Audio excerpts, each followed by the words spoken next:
लक्ष्मी जी भी साथ में पधारी, और जहाँ नारायण हो लक्ष्मी भी हो वहां के तो फिर कहने ही क्या है, बड़ी सुंदर शोभा है। एक बार लक्ष्मी जी कहने लगी, प्रभु संसार में लोग आपसे ज्यादा हमको मानते हैं। भगवान ने कहा ऐसा नहीं है, हमें भी बहुत लोग मानते हैं। चलो हो जाए परीक्षण, हो जाए परीक्षण। तो भगवान ने क्या किया, हमारी तरह पंडित जी बन के किसी गांव में पहुंच गए और कथा प्रारंभ कर दी। भाई कथा एक तो वैसे ही बढ़िया होती है, दूसरे फिर भगवान कहें तो कहने ही क्या। कथा शुरू हुई तो बड़ी भीड़ जुटने लगी कथा में, बहुत लोग आने लगे। 3 दिन में पूछो मत, बहुत लोग आए। अब चौथे दिन से लक्ष्मी जी ने उस गांव में प्रवेश किया।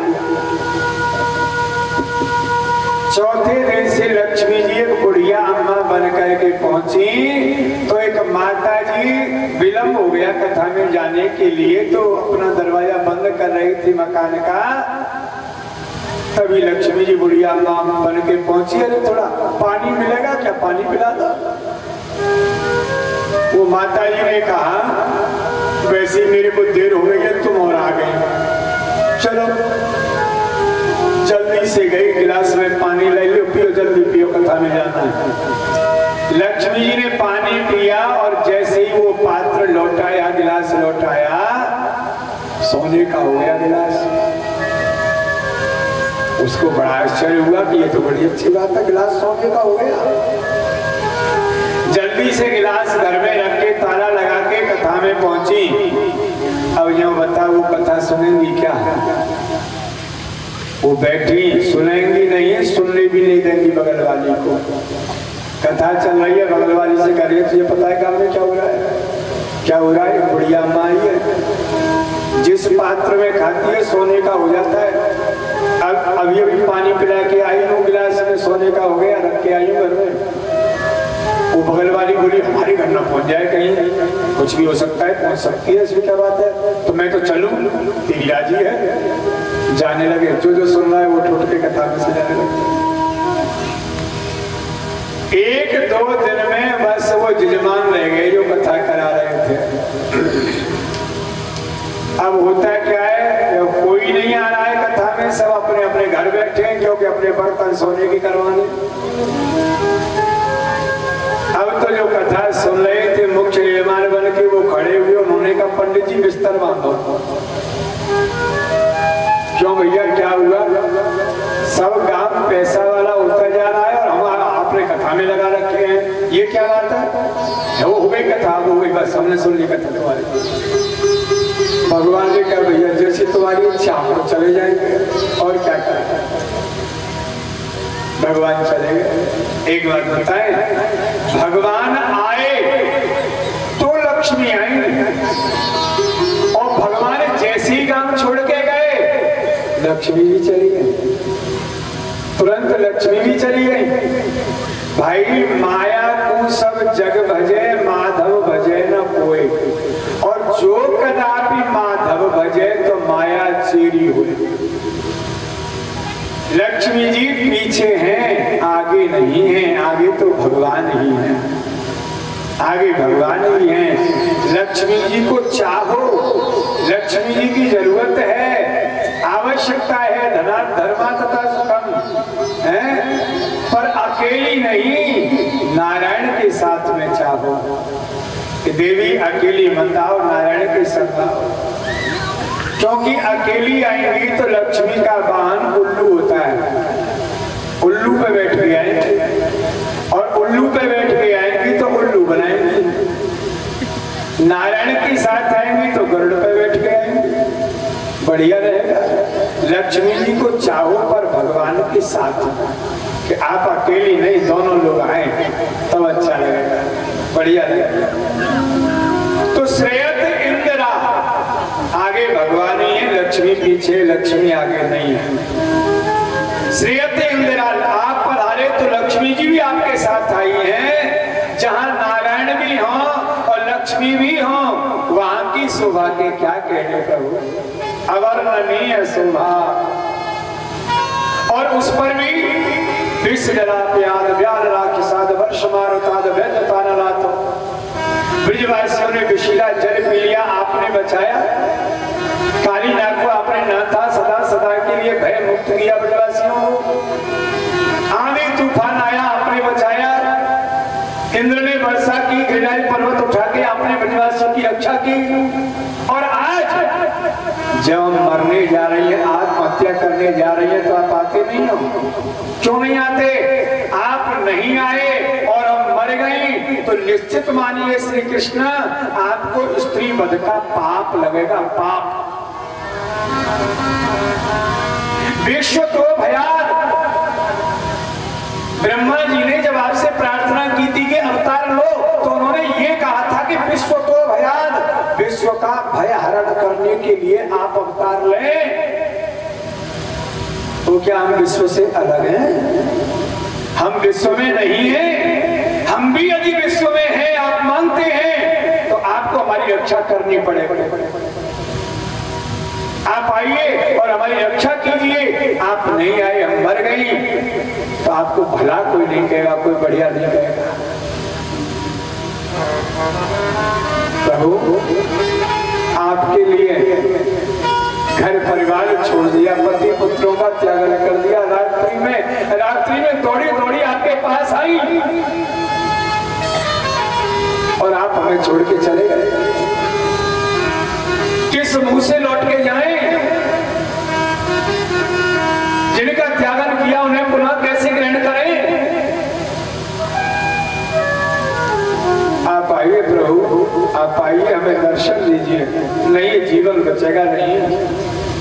गोपियों ने ये गोपी गीत गाया और गोविंद भगवान वहां प्रकट हो गए। बोलो कृष्ण कन्हैया लाल की प्रकट हो गए। एक गोपी ने अपना दुपट्टा उतारा, तय किया, आसन रूप में बिछा दिया। विराजिए आचार्य जी, शास्त्री जी, महात्मा जी, संत जी, क्या क्या कहें, आपसे कम है सब। बैठो बैठो। पहले आप बिना पूछे हमें ज्ञान दे रहे थे, अब हम पूछ रहे हैं ज्ञान दो। पूछो, क्या पूछ रहे हैं तुम्हें? भयतोन भयंते का एक एतज्ज परियम नो भयांश भयंते का एतल्लो भ्रूहि साधवो।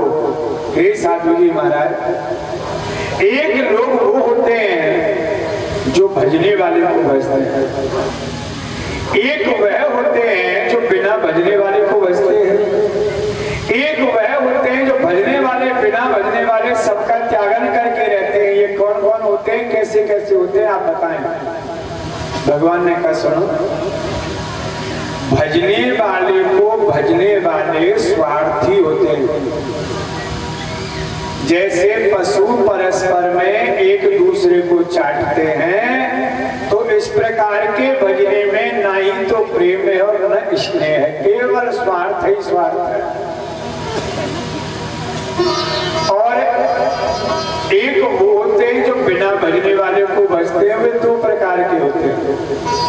पहले होते हैं संत और दूसरे होते हैं माता पिता। एक संत बाबा नदी में स्नान कर रहे थे, बीचू बहता जा रहा है, बाबा को दया आई, बाबा ने बीचू को जल से बाहर निकालने का प्रयास किया, बीचू ने बाबा को डंक मार दिया। बाबा जानते हैं कि ये अज्ञानी जंतु होकर के अपना स्वभाव नहीं छोड़ रहा है, तो मैं तो जानता हूं मैं अपना स्वभाव क्यों छोड़ूं। फिर भी साधु ने उस बीचू को जल से बाहर कर दिया। बीचू ने बाबा की नहीं, बाबा ने बीचू की भजना की। ऐसे ही माता पिता होते हैं। माता पिता का पुत्र सुपात्र हो या कुपात्र, माता पिता उसका भला चाहते हैं, उसका हित चाहते हैं, उसका कल्याण चाहते हैं। हाँ, और गोपियों भजने वाले बिना भजने वाले सबका त्याग करके वे चार तरह के होते हैं। आत्मा राम याक्त का कामा अकृतज्ञ गुरुद्रोह।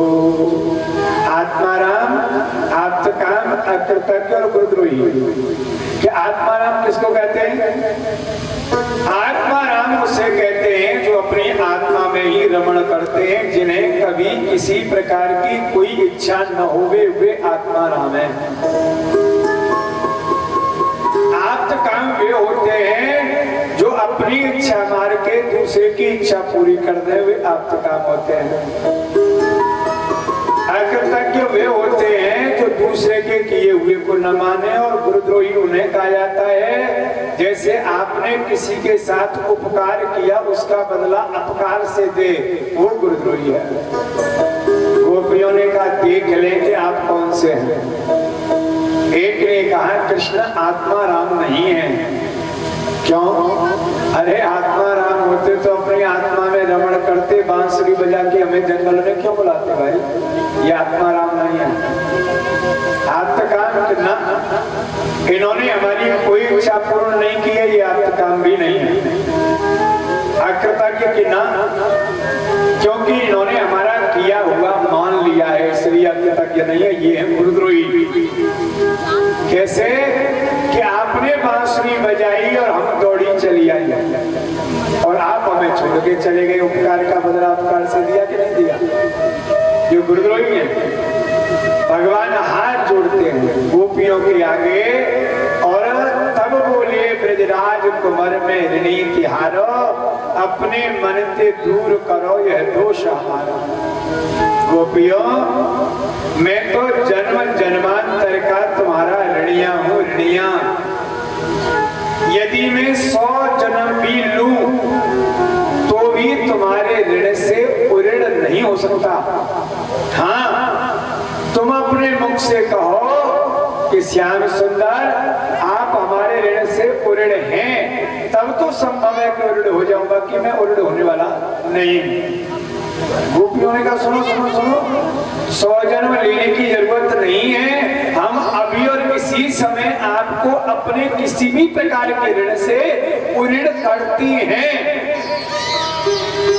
हमारा कोई ऋण आपके पास नहीं है। भगवान ने कहा गोपियों न पार ये हम निरवध्य संयोजन स्वसाधु कृत्यम विविधाय सापिवा।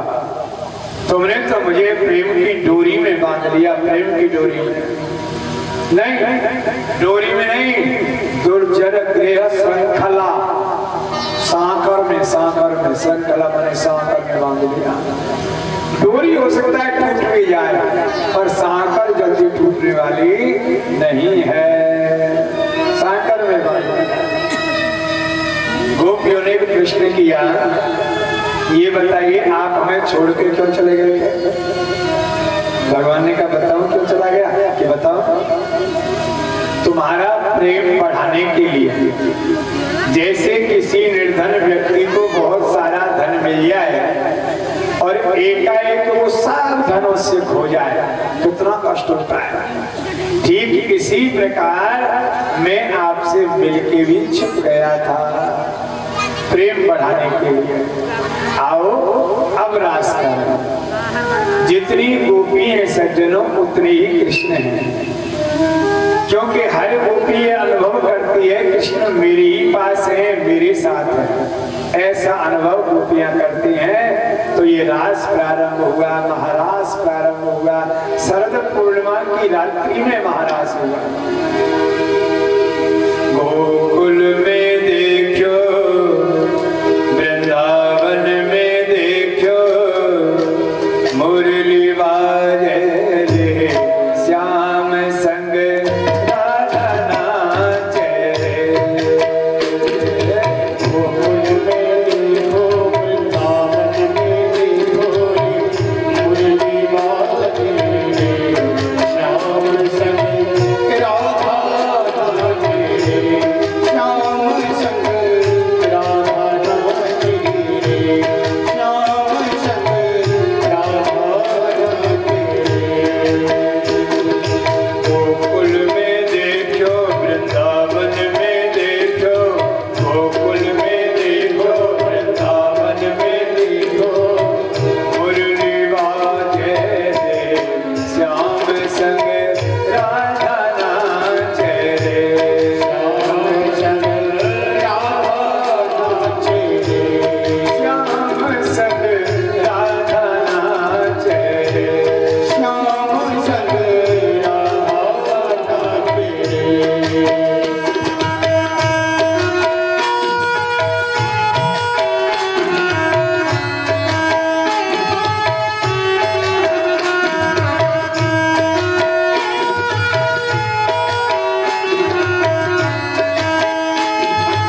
खेल क्रीड़ा का वर्णन है और ये सारे समाधान हम पहले दे चुके हैं। ये रास पंचाध्यायी कथा समापन हुई।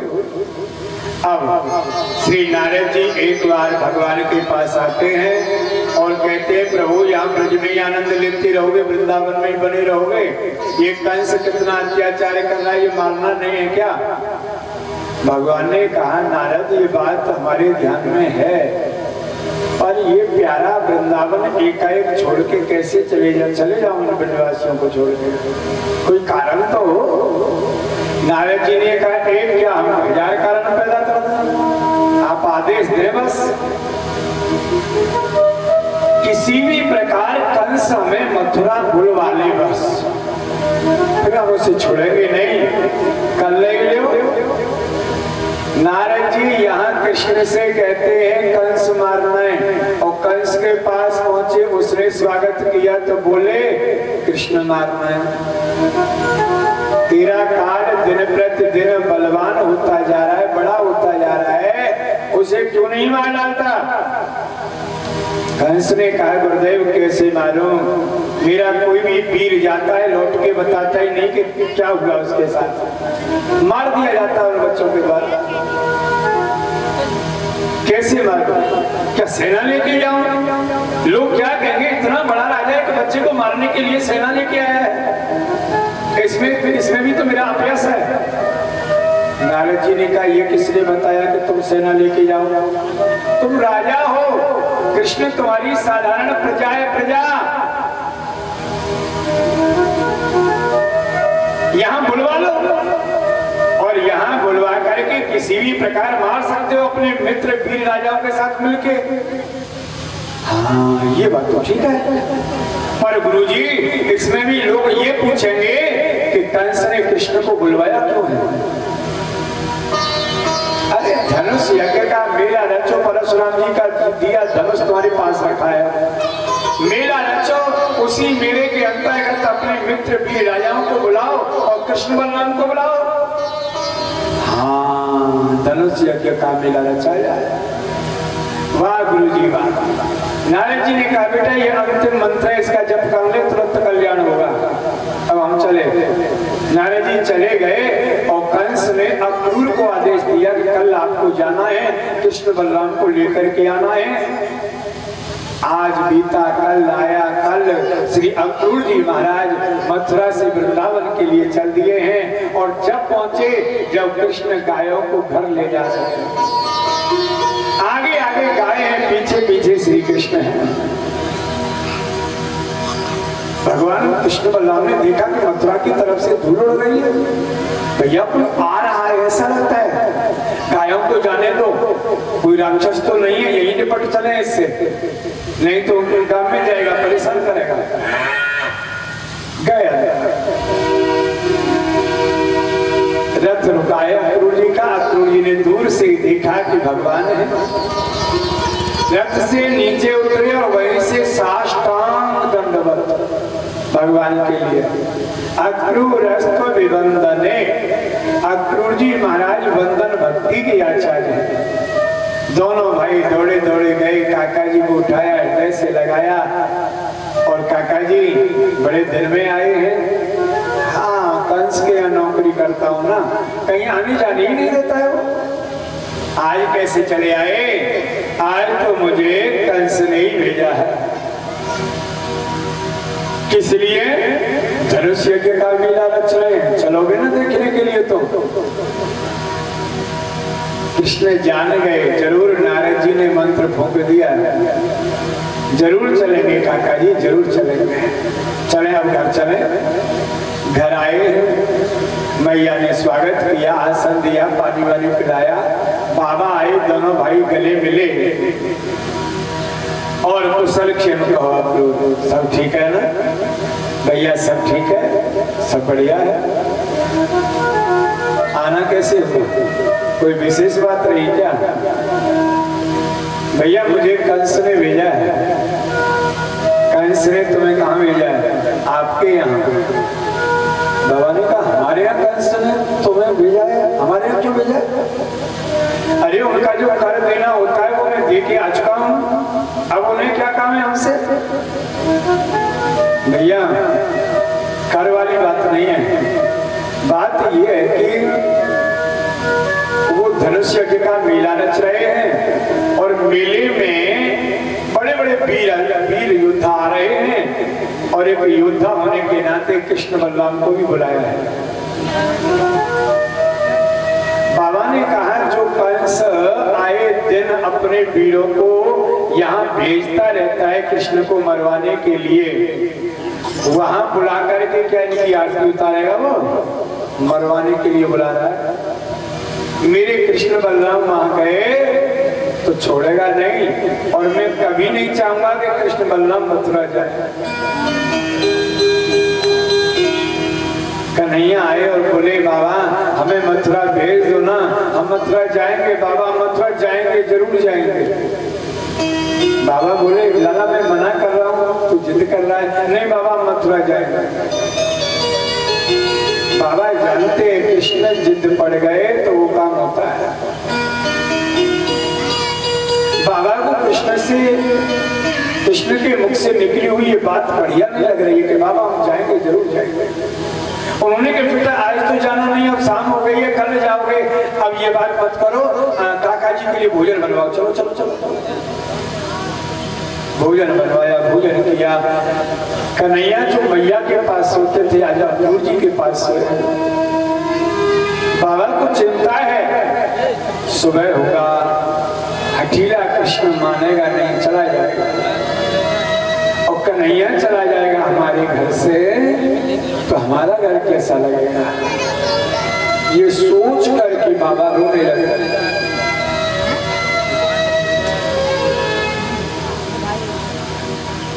पूरी रात नींद नहीं आई। सुबह होने पर ब्रह्म मुहूर्त से पहले ही मैया के पास आई यशोदा जी, आप स्नान करने जा रहे हैं, स्नान का समय हो गया। समय भी नहीं हुआ है, स्नान की तो आज इच्छा सी नहीं। स्नान की क्या इच्छा होती है? स्नान तो होता है। देखो एक बात है जो मैंने तुमसे छुपाई, आज तक नहीं बताई, आज समय है मैं बताने वाला हूँ, सुनो। क्या है? यशोदा वर्षों से जिस कृष्ण को, लाला को, कन्हैया को तुम अपना बेटा समझ रही हो ना, वो तुम्हारा बेटा नहीं है, ये निश्चित मान लो। मैया ने कहा ये आप क्या कह रहे हैं? कृष्ण मेरा बेटा नहीं है तो मैंने किसको जन्म दिया? धीरे बोलो लाला, सुन लेगा, अच्छा नहीं लगेगा। यशोदा जिस रात को हम लोग मानते हैं कृष्ण का जन्म हुआ वो काली अंधेरी रात थी। और जो बात आज मैं तुम्हें बता रहा हूँ ये सारी घटना मुझे गर्गाचार्य जी ने बताई, मुझे भी जानकारी नहीं है। आचार्य जी ने जो कहा वो सुनो। वो काली अंधेरी रात थी, माया का पर्दा हमारे तुम्हारे और वसुदेव देवकी के ऊपर पड़ा हुआ था। उस रात क्या हुआ हम लोग नहीं जान पाए। उस रात तुमने एक कन्या को जन्म दिया था। रात्रि में बिजली चमक रही थी, गर्जना हो रही थी, थोड़ी थोड़ी फुहारें बूंदें पड़ रही थी। गर्जना के कारण मैं जाग गया, अपनी खटिया पर बैठ गया। नींद खुली तो मैंने सोचा एक दो माला ही कर लूं। मैं माला जपने लगा। मैं क्या देखता हूँ कि सामने से कोई अपने सिर पर कुछ रख के मेरी ओर चला आ रहा है। माला पूरी हुई, मैंने झोली में रखी, खड़ा हुआ खटिया से। तब तक वो वसुदेव मेरे पास आ चुके थे, जो सूप में एक नवजात शिशु को लेकर के आए। उस बच्चे को अलग विराजमान किया और वसुदेव मेरे पैर पकड़ के रोने लगे। यशोदा वसुदेव मेरे मित्र हैं। मैंने उनको उठाया और अपने हृदय से लगाया। मित्र, अर्धरात्रि के समय ऐसे मौसम में ये किसका बच्चा है जिसे लेके तुम आए हो? कहां से आए हो? क्या हुआ है? क्या घटना है ये? रो रहे थे वसुदेव, बोला नहीं जा रहा था। सावधान हुए, बोले मित्र, मेरे 6 पुत्रों को मेरी आंखों के सामने कंस ने मार दिया है। 7वां बालक मेरा गर्भ में नष्ट हो चुका है, ये 8वां बालक बचा है, जैसे तैसे छुपा करके यहाँ लाया हूं। तुम अपने यहाँ रख लो, बड़ा हो जाएगा तो मैं अपने बच्चे को ले जाऊंगा, और यदि तुमने नहीं छुपाया, अपने यहाँ नहीं रखा, तो कंस इसे भी छोड़ेगा नहीं, इसे भी मार डालेगा। यशोदा, वसुदेव मेरे मित्र थे, मैंने कहा मैं तुम्हारे लिए कुछ भी करूंगा। तुमने उस रात एक कन्या को जन्म दिया, मैंने कन्या वसुदेव को दे दी और लाला को तुम्हारे पास सुला दिया। सुबह होने पर माया का पर्दा हट गया और हम सबने लाला को अपना बेटा समझ लिया। गर्गाचार्य ने ये बात बताई, तब मैंने सोचा अभी नहीं, फिर बता दूंगा। आज समय था तो मैंने तुम्हें ये बात बताई है। मैया ने कहा जी वो कन्या कहाँ गई जिसे मैंने जन्म दिया था? बाबा कहते हैं वो तो कोई देवी थी, कंस उसे मारने वाला था कि कंस के हाथ से छूट करके वो आकाश में चली गई। वो कन्या भी हमें नहीं मिलेगी, लाला भी चला जाएगा कि हाँ तो हमारे यहाँ कोई संतान नहीं है ना। मैया कहती हैं जिस लाला को मैंने पालन पोषण करके बड़ा किया, वो लाला मुझे छोड़ के कैसे जा सकता है? इतने में कृष्ण आ गए। मैया बाबा झूठी हंसी हंसते हैं, कहते हैं अरे लाला जाग गया, आजा बेटा आजा। कन्हैया कहते हैं बाबा आपने जो मैया को बात बताई है ना वो मैंने सुन ली। हाँ लाला, यदि सुनी है तो बात सत्य है। हम दोनों ना तुम्हारे पालन पोषण करने वाले माता पिता हैं, जन्म देने वाले हम लोग नहीं हैं। तुम्हारे माता पिता तो वसुदेव देवकी हैं, कृष्ण। हमने बस पालन पोषण तुम्हारा किया है, ये जानकारी तुम्हें होनी चाहिए थी, हुई, अच्छा हुआ। मैया ने कहा लाला तू मुझे छोड़ के जाएगा, मैया को छोड़ के जाएगा? कृष्ण आज चंचल नहीं है, बड़े गंभीर है। कहने लगे मैया यही तो संसार है, ये संसार ऐसे समझो जैसे एको वृक्ष समारूढ़ा नानाम विहंग पक्षिणा प्रातः काल दिग्द्यांशी काकस्य परवेदना। जैसे रात्रि में एक वृक्ष पर बहुत सारे पक्षी बैठते हैं और फिर सुबह होने पर सब अपना अपना चुगा लेने के लिए चले जाते हैं। उनमें कौन किसका प्यारा है, कौन किसका बैरी है। कैसे हम लोग मिलते हैं बिछुड़ जाते हैं, मिलते हैं बिछुड़ जाते हैं। संयोगे न वियोगे न, संयोगे न वियोगे न, काकस्य परवेदना। यही संसार का नियम है। माँ यशोदा ने कहा आज बड़े नियम तुम हमें बता रहे हो,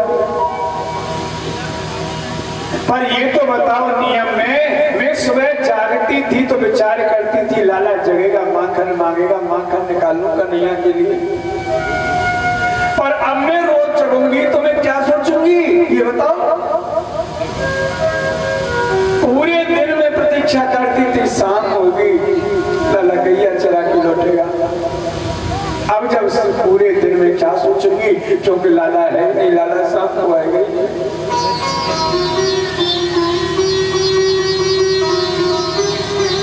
भगवान कहते हैं मैया बाबा हमने आपके यहाँ बड़े उत्पात किए, बड़ा उद्यम किया। अब नंद गायन ले हो समार, अब नंद गायन ले हो समार, गायन ले हो समार, अब नंद गायन ले हो समार। अपनी गायों को संभालो बाबा,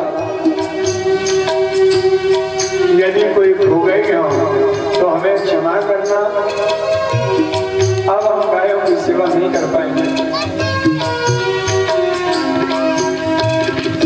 अब नंद गायन ले हो समान, अब नंद गायन ले हो समान, हम तुम्हारे आन प्रगटे गैया चराई दिन चार, हम तुम्हारे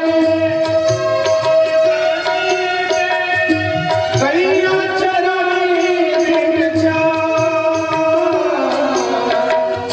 हम तुम्हारे आन प्रगटे गैया चराई दिन चार, हम दूध दही तेरो बहुत खायो, बहुत कीनीदार, दूध दही तेरो बहुत खायो, बहुत कीनीदार, अब नंद गायन ले हो समान, अब नंद गायन ले हो समान। बाबा गायों को संभालो मैया। नित्य प्रति गोपियां आती थी, शिकायत करती थी कि लाला ने माखन खाया, मटके फोड़े, पर आपने कभी हमसे कुछ नहीं कहा। आज मैं क्षमा करना, बड़ा उद्यम मचाया, बड़ी शिकायत हमारी आपको सुननी पड़ी।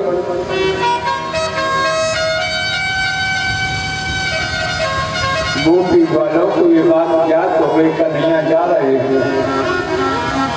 सभी रोते रोते दरवाजे पर आए। गोपी ग्वाला ही नहीं सज्जनों, वहां के मोर, बंदर, गैया, बछड़ा भी दुखी हैं। अब कृष्ण दर्शन नहीं मिलेगा। बंदर, मोर भी ये सोच रहे हैं हमें माखन खाने को कौन देगा। गायें विचार कर रही हैं बांसुरी बजा के हमें कौन बुलाएगा। गोपियों ने कहा हम जा रहे हैं, हमने आपसे प्रेम किया है, हमारे प्रेम का क्या होगा। भगवान ने कहा दूध लेने से प्रेम खत्म नहीं हुआ करते, प्रेम तो ज्यों के त्यों बने रहते। वालों ने कहा लाला हमें क्षमा करना भैया, हमने बड़ा उद्यम आपके साथ किया है, घोड़ा बना के कमर पे चढ़ गए।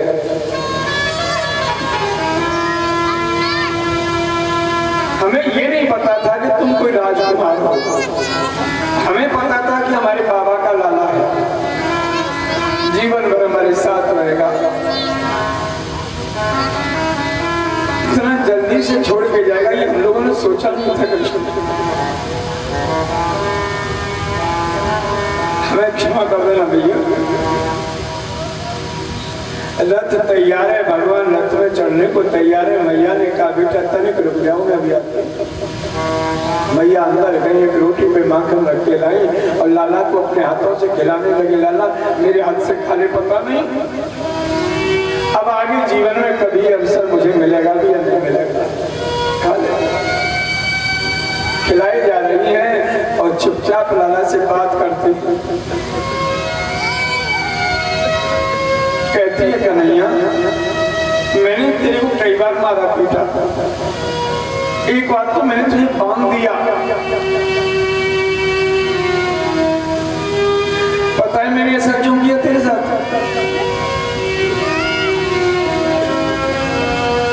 क्योंकि मैं ये सोचती थी कि मेरा बेटा है, मैं कुछ भी करूं। ये नहीं पता था कि तू मेरा बेटा नहीं है, मुझे क्षमा कर देना लाला। और ये बात अपनी माँ को मत